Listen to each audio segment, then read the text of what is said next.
Bonjour à tous et bienvenue sur MacPlanet Podcast, issu de macplanet.com.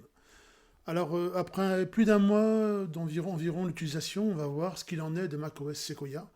D'abord, on va faire le point sur les nouveautés, d'accord? Puis ensuite, à l'usage, si, s'il y a vraiment des changements comparé aux versions précédentes, à savoir macOS Sonoma, macOS Ventura, macOS Monterey, macOS Big Sur. Très bien. Pour l'instant, donc, du point de vue des nouveautés, alors la principale nouveauté de macOS Sequoia 15, 15.x, puisque ce sera 15.1, 15.0, 15.01, 15.1, 15.2, etc. La première, la première grande nouveauté, c'est Apple Intelligence, on l'a compris, mais pour bénéficier d'Apple Intelligence, il faut forcément être sur une architecture Apple Mac Silicon M1, M2, M3 et très prochainement M4, on l'a compris. Donc, il faut être sur un processeur ARM 64 et non pas sur une puce Intel pour bénéficier de la puissance d'Apple Intelligence, autrement dit de l'intégration de ChatGPT. Alors, les outils novateurs de ChatGPT qui sont intégrés, assimilés à l'OS sont plutôt intéressants puisqu'ils vous permettent par exemple de faire un résumé de texte, un résumé d'email, une synthèse de document PDF. Voilà. Donc tout ça passe évidemment par l'intermédiaire de Siri. Siri qui pour le coup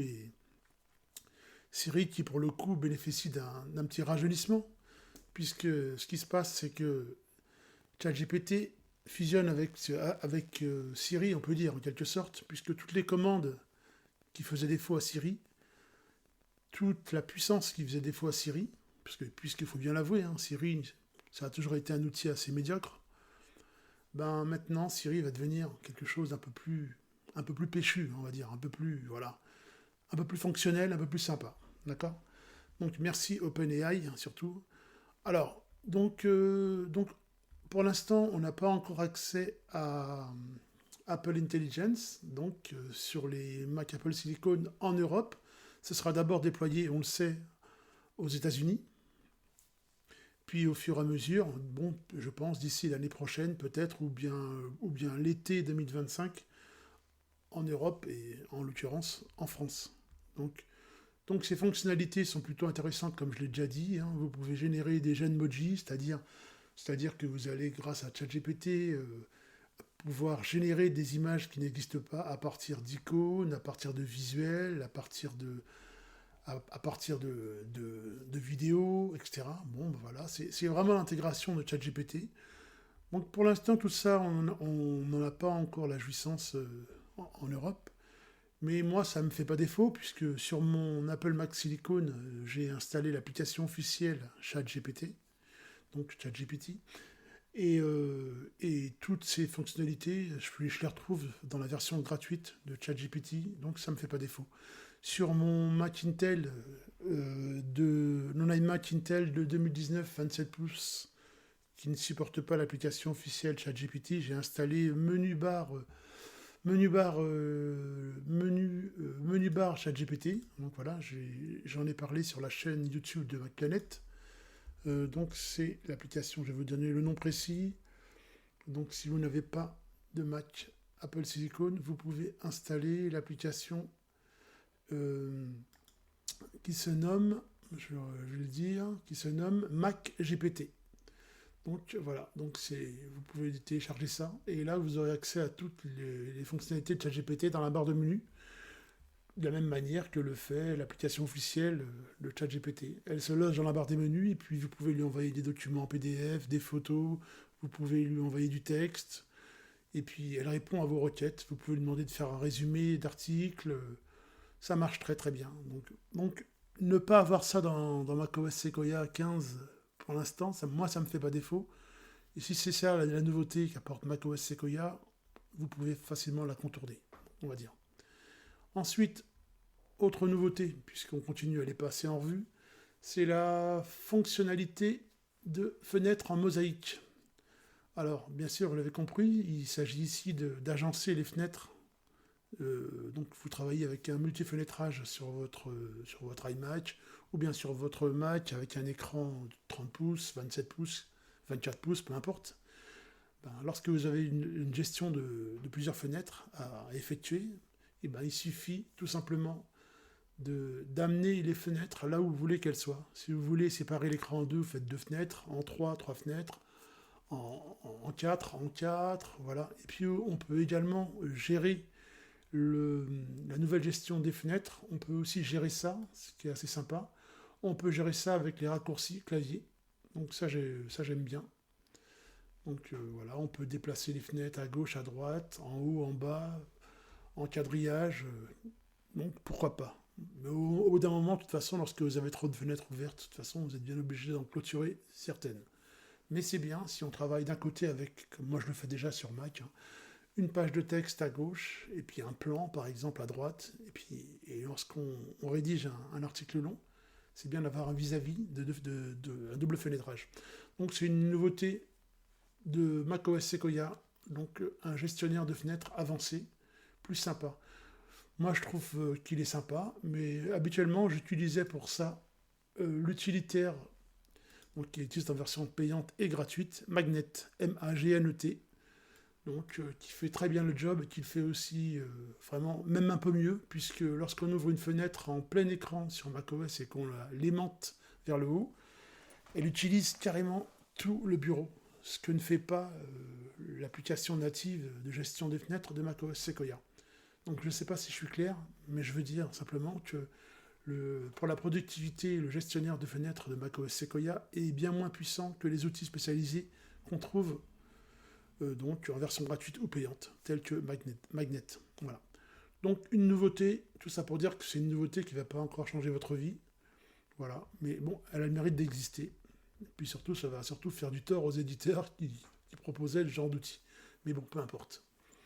Autre nouveauté, donc, lorsque vous faites des visioconférences avec, par exemple, FaceTime, donc l'outil natif, donc l'avantage, c'est qu'on peut maintenant partager facilement des documents avec son contact.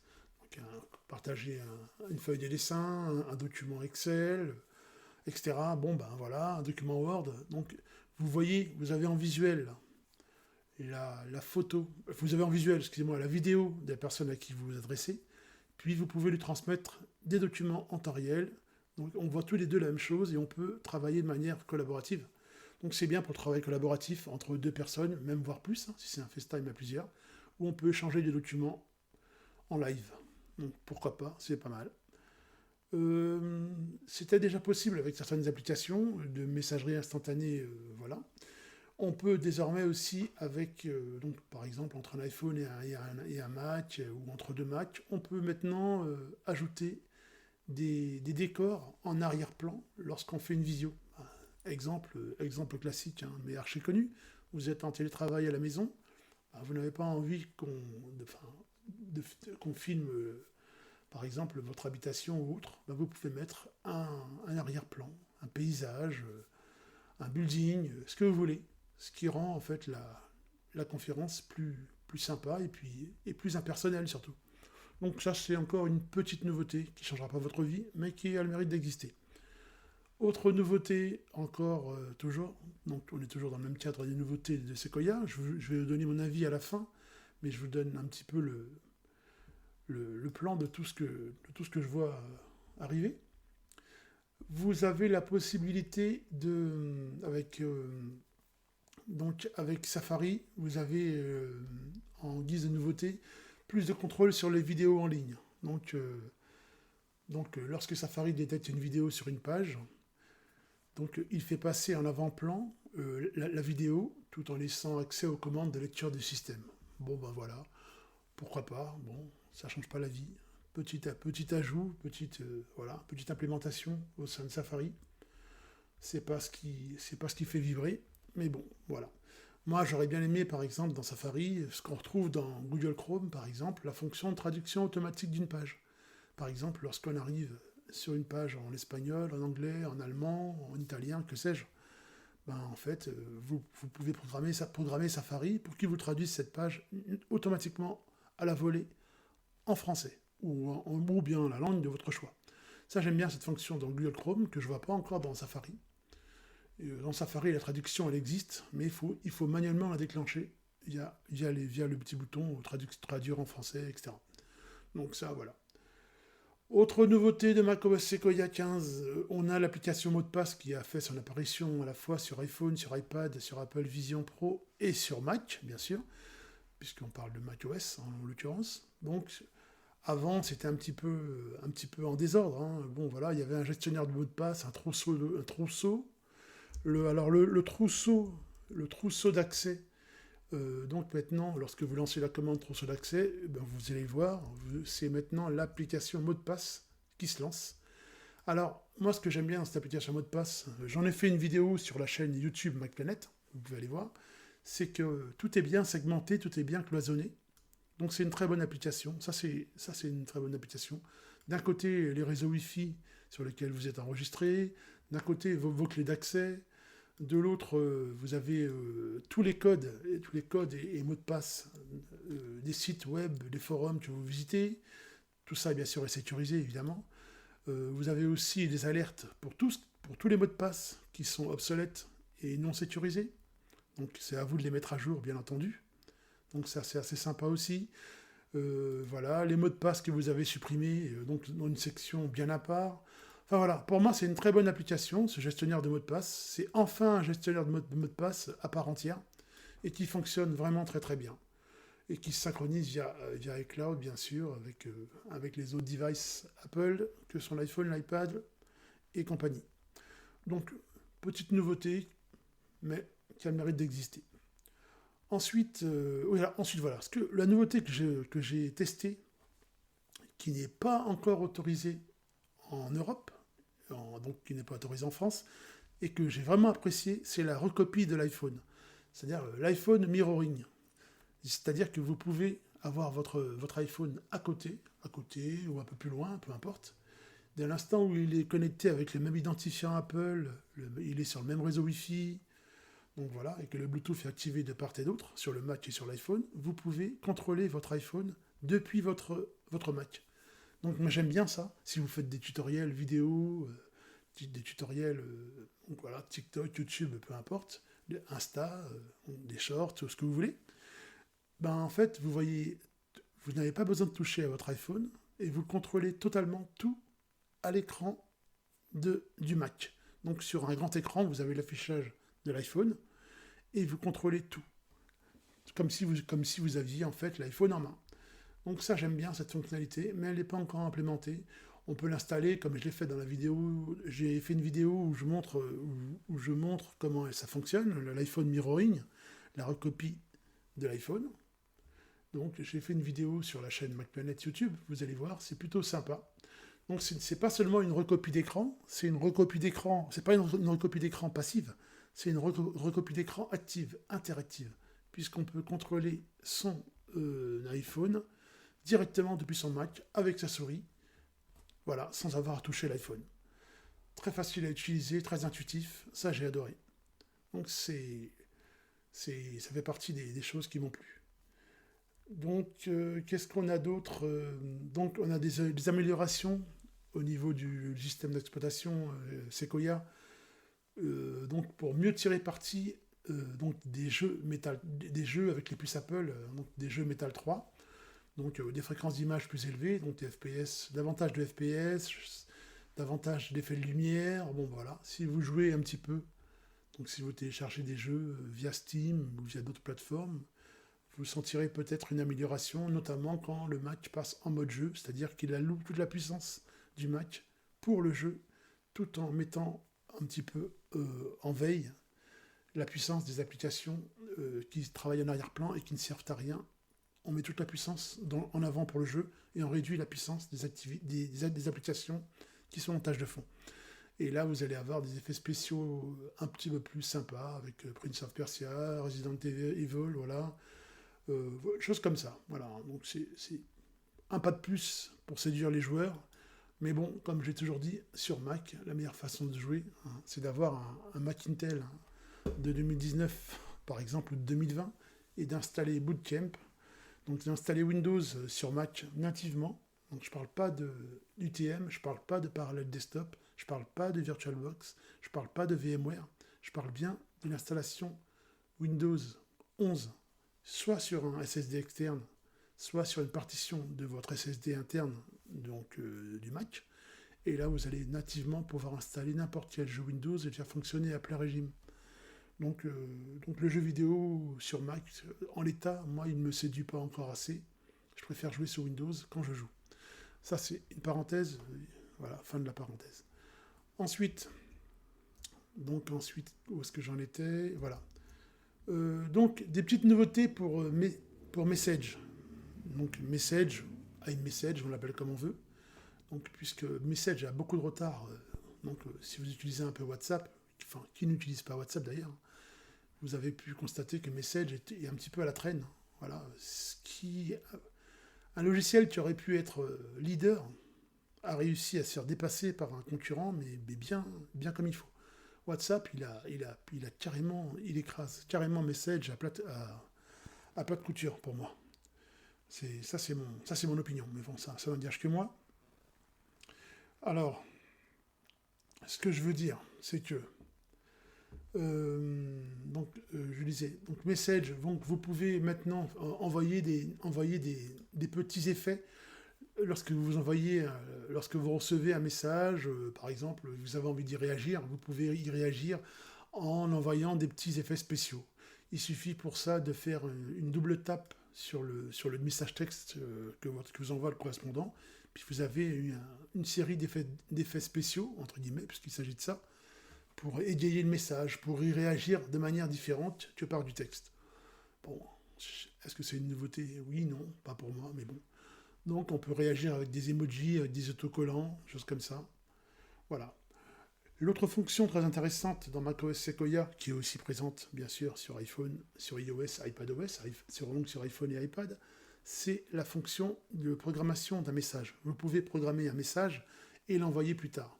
C'était déjà possible avant avec Shortcuts, hein, mais là maintenant c'est accessible à tout le monde et plus facilement. Par exemple, si vous avez plusieurs dates d'anniversaire à souhaiter à vos proches et que vous n'avez pas envie de rater la date d'anniversaire, il suffit de créer le message aujourd'hui, de l'horodater, donc jour, heure, et date d'envoi, et puis le jour J, le message sera envoyé. Par exemple, bon anniversaire Pierre-Paul Jacques, peu importe. Et là, vous programmez tous vos messages d'anniversaire à tous vos proches, vous laissez comme ça en sommeil, et le jour J, vous ne risquez pas d'oublier l'anniversaire, puisque le message qui aura été programmé sera envoyé de manière automatique. Donc c'est plutôt sympa comme fonctionnalité, et ça c'est bien de l'avoir intégré dans Message. Donc voilà. Autre application intégrée à macOS Sequoia. Donc on a la possibilité maintenant ça c'est bien si vous faites de la randonnée, on peut créer les itinéraires à pied personnalisés. Donc ça c'est plutôt sympa. On crée ces itinéraires à pied. Et puis, par exemple, si vous avez décidé de faire un circuit, je ne sais rien, de 20 km en forêt de Fontainebleau, vous pouvez définir votre boucle, et puis après, vous suivrez vos points de passage, etc. Donc, pourquoi pas. Donc, Mac, iPhone. Hein. Donc, une nouveauté encore au niveau des notes, l'application Notes. On peut aussi maintenant faire davantage de choses avec Notes, mettre des arrière-plans, plus de graphes, plus d'arrière-plan, ajouter des couleurs au texte. Voilà. Bon, Notes, c'est une application qui n'a pas cessé d'évoluer. Hein. Faire du surlignage, comme avec un surligneur, un stabilo ou autre. Bon, voilà. Si vous utilisez beaucoup Notes, voilà. Moi, généralement, quand j'utilise Notes, c'est juste pour y mettre, au pire, un simple rappel. Et parce qu'en fait, il y a toujours la confusion entre note et rappel, mais la plupart des gens utilisent note comme rappel et rappel comme note. Enfin, peu importe. Lorsqu'on utilise note, moi quand j'utilise note en général, c'est pour y glisser quelques remarques, et puis éventuellement, parfois, y glisser une photo. Mais en général, les notes, elles ont une durée de vie assez courte. Bon, enfin, peu importe. Autre nouveauté, on va dire, des nouveautés qui sont en raccord avec les AirPods. Donc les hochements de tête et compagnie. Hein. Il reconnaît les hochements de tête de droite à gauche, de haut en bas. Très bien, quand vous utilisez un casque. Ça, ok. L'audio spatial pour les jeux, très bien. Bon, voilà. Après, c'est toute une série de petits ajouts, comme ça, qui vont pas révolutionner l'OS, mais qui peuvent faire plaisir. Par exemple, la calculatrice, qui maintenant dispose d'un historique et de la conversion des unités. Donc, plus besoin d'aller sur des sites pour convertir les litres en hectolitres, les grammes en kilogrammes, etc. Tout est pris en charge par la calculette. Donc voilà. Le calendrier, maintenant, ou comme avant, on créait, on consultait, on modifiait, on complétait des rappels. Donc maintenant on peut faire ça en fait. On peut, depuis le calendrier, on peut modifier des rappels directement dans l'application calendrier. Bon, voilà. Ça, c'est pas non plus. Voilà. Enfin, donc globalement, bon, plus de sécurité. Bon, ça, on nous le promet tous les ans. Hein. À chaque nouvelle version de macOS, on nous dit toujours il est plus sécurisé, il est plus. Ok, très bien, pourquoi pas. La photothèque qui a été totalement réorganisée. Bah alors moi, je sais pas ce que vous en pensez. Je l'ai essayé sur macOS Sequoia, je l'ai essayé sur iPhone, je l'ai essayé sur iPad. J'aime pas du tout la nouvelle gestion de l'application photo. Pour moi, c'est un vrai cauchemar. Il faut réapprendre en fait de nouvelles habitudes. Mais bon, c'est comme ça. Voilà. Donc globalement, voilà toutes les nouveautés de macOS Sequoia. Qu'est-ce que moi j'en pense réellement? Pour ne pas en dire du mal, je vais en dire du bien. Parce qu'en dire du mal, c'est très facile. Donc, les seules véritables innovations, donc, comme je l'ai dit, c'est Apple Intelligence, c'est la recopie de l'iPhone, donc iPhone Mirroring, et éventuellement l'application mot de passe. Pour moi, ce sont vraiment les trois grosses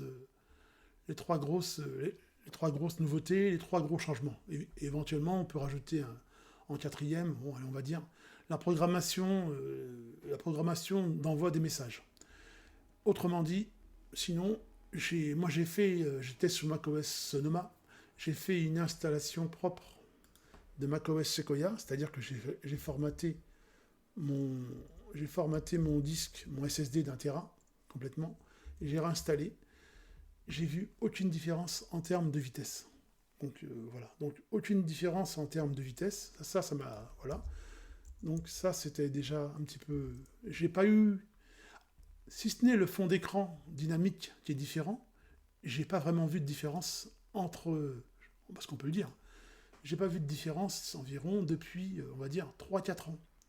C'est-à-dire que j'ai pas vu de différence entre, je regarde un petit peu l'historique, entre, donc, entre macOS Sequoia, macOS Sonoma, macOS Ventura, macOS Monterey et macOS Big Sur. Pour moi, le vrai changement, il a commencé entre Big Sur et Monterey. C'est-à-dire, il a commencé avec macOS 11.7 et, macOS 12.7 Monterey. Autrement dit, ce que je veux dire, c'est que si vous êtes sous Sonoma Ventura et que vous ne pouvez pas upgrader vers macOS Sequoia ou que vous n'avez pas envie d'upgrader vers macOS Sequoia, bah, c'est pas si grave puisque vous allez conserver vos applications, ça va rien changer à vos habitudes de travail. Bon, c'est pas un OS révolutionnaire. Ça, il faut bien se le dire. Il n'y a rien de révolutionnaire. Et en plus, si vous êtes sous Sonoma et que vous passez sous Sequoia, vous allez devoir renouveler les licences pour certains logiciels, les licences annuelles. Donc si vous êtes par exemple Parallel Desktop, si vous l'utilisez, je ne sais pas, ben vous allez devoir acquérir une nouvelle licence pour Parallel Desktop avec Sequoia, alors que vous en avez déjà une pour Sonoma. Si vous utilisez Paragon NTFS, voilà par exemple. Donc tout ça, c'est... Est-ce que ça vaut le coup de réinvestir, de passer à macOS Sequoia, de renouveler toutes les licences pour tous les logiciels qu'on possède, juste pour dire qu'on est sur macOS Sequoia 15. Bon, voilà. Bon, si vous n'avez pas de licence à acheter et que vous utilisez que des logiciels libres ou bien des logiciels gratuits, bon, bah, pourquoi pas. Mais personnellement, en termes de puissance et en termes de vitesse, j'ai vu aucune différence depuis 3 ans, 3-4 ans, parce qu'il faut se dire les choses, faut pas se mentir.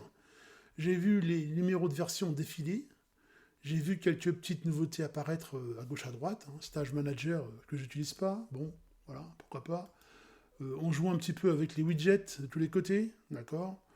Bon, voilà, enfin, j'ai rien vu qui justifiait un changement d'OS annuel. Donc voilà.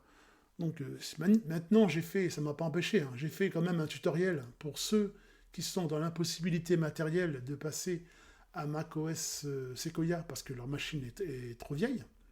J'ai quand même fait un tutoriel pour installer macOS Sequoia avec Open Legacy Patcher pour ceux que ça intéresse. Donc si vous voulez vraiment installer macOS Sequoia 15 sur un Mac non compatible, sur le site macplanet.com, vous allez trouver le tutoriel complet pour installer macOS Sequoia 15 sur un Mac non compatible. Donc si ça peut vous servir, vous savez que c'est possible. Ça fonctionne. Mais migrer d'un ancien OS à ce macOS Sequoia, je vois pas trop ce qu'on va gagner. Si vous avez l'habitude, enfin en termes de productivité, vous allez rien gagner. Si vous avez l'habitude de travailler sous Sonoma, Ventura, ou peu importe, un Monterey, peu importe, ça va rien changer vraiment en fait.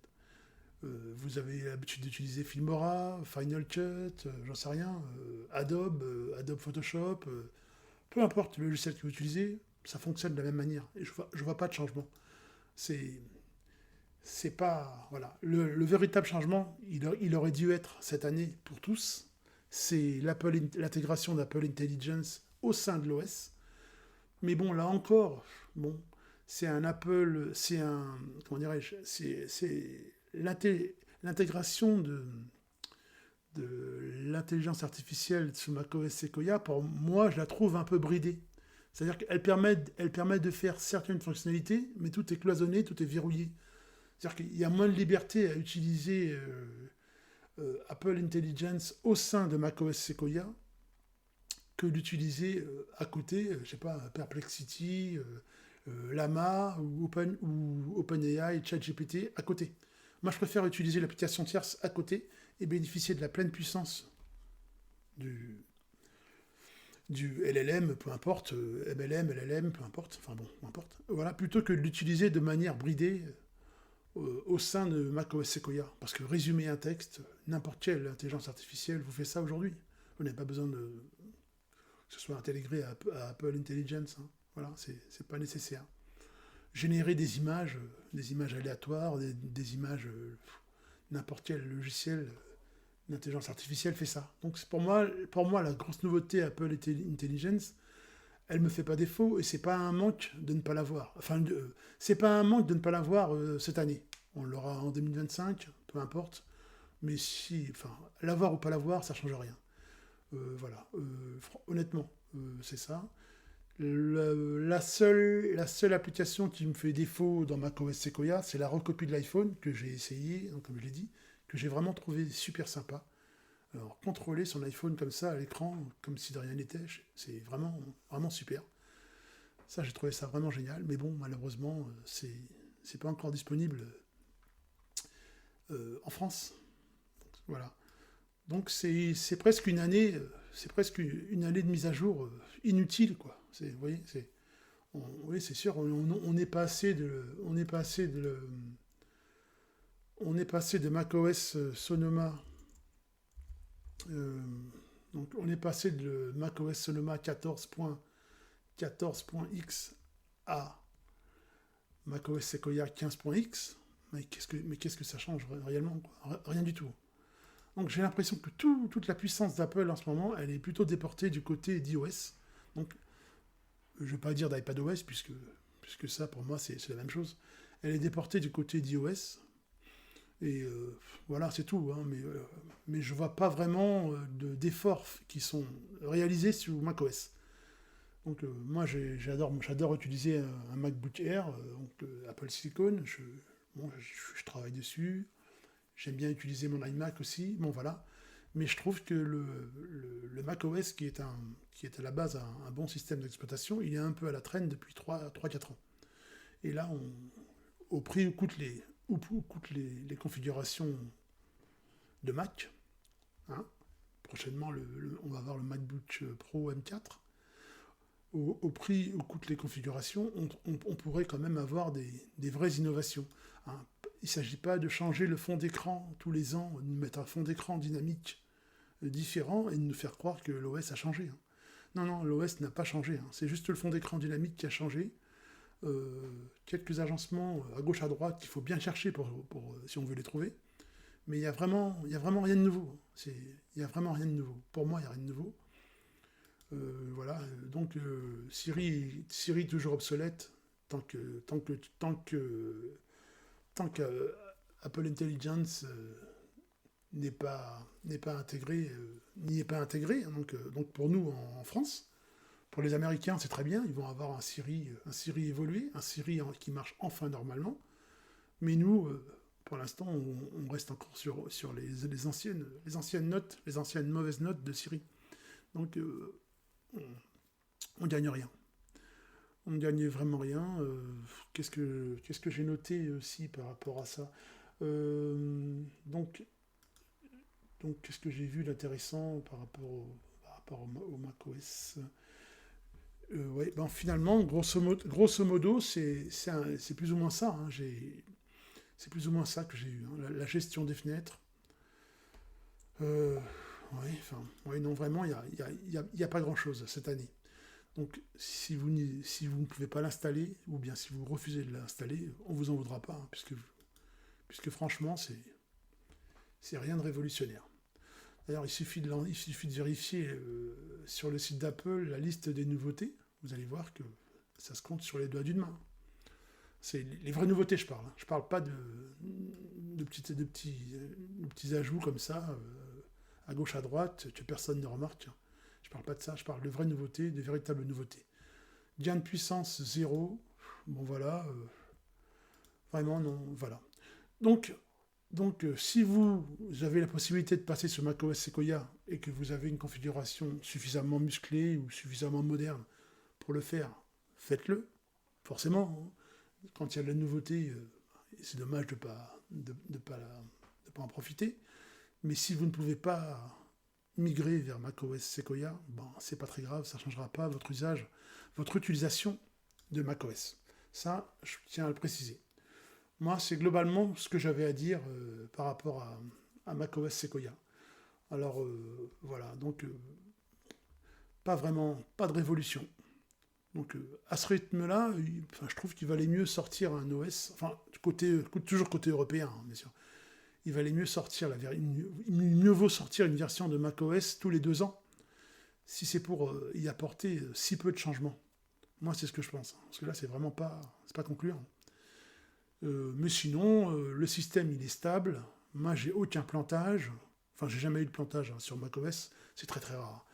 Système stable, système véloce. Voilà, que ce soit sous Intel ou sous ARM64, Apple Silicon, donc aucun problème de fonctionnement, aucun gel. Non, non, tout fonctionne à merveille. C'est juste qu'on ne voit pas la différence. Aucune différence. Voilà. Bon, bah, j'espère que vous avez tout compris. En même temps, c'était pas très compliqué, hein, puisque c'était assez synthétique, mais j'espère que vous avez tout compris. Donc, faut-il migrer vers macOS Sequoia? Oui, si notre configuration répond aux exigences. Non, si nos habitudes de travail fonctionnent très bien, hein, comme ça, et si notre configuration matérielle ne le permet pas. Pas la peine, sauf si vous en avez envie, pas la peine de patcher avec OpenCore Legacy Patcher, enfin, OpenCore Legacy Patcher, Open Legacy Patcher, peu importe. Pas la peine de patcher un Mac juste pour avoir la gestion des fenêtres. Voilà, ou l'application mot de passe. Je pense que ça fait un peu court. Voilà. Merci à vous d'avoir écouté attentivement le podcast de macplanet.com. Et puis n'hésitez pas à laisser un commentaire, à vous abonner, et puis à faire des suggestions. Vous pouvez faire des suggestions sur le forum.macplanet.com. Donc, si vous avez des idées de sujets, vous avez des envies de tutoriels vidéo, des envies de tutoriels texte sur le blog de macplanet.com, vous n'hésitez pas. Puis vous avez des problèmes techniques, vous pouvez aussi les formuler sur forum.macplanet.com. Moi ou bien d'autres de la communauté répondront à vos besoins. Merci à vous, bonne journée à tous.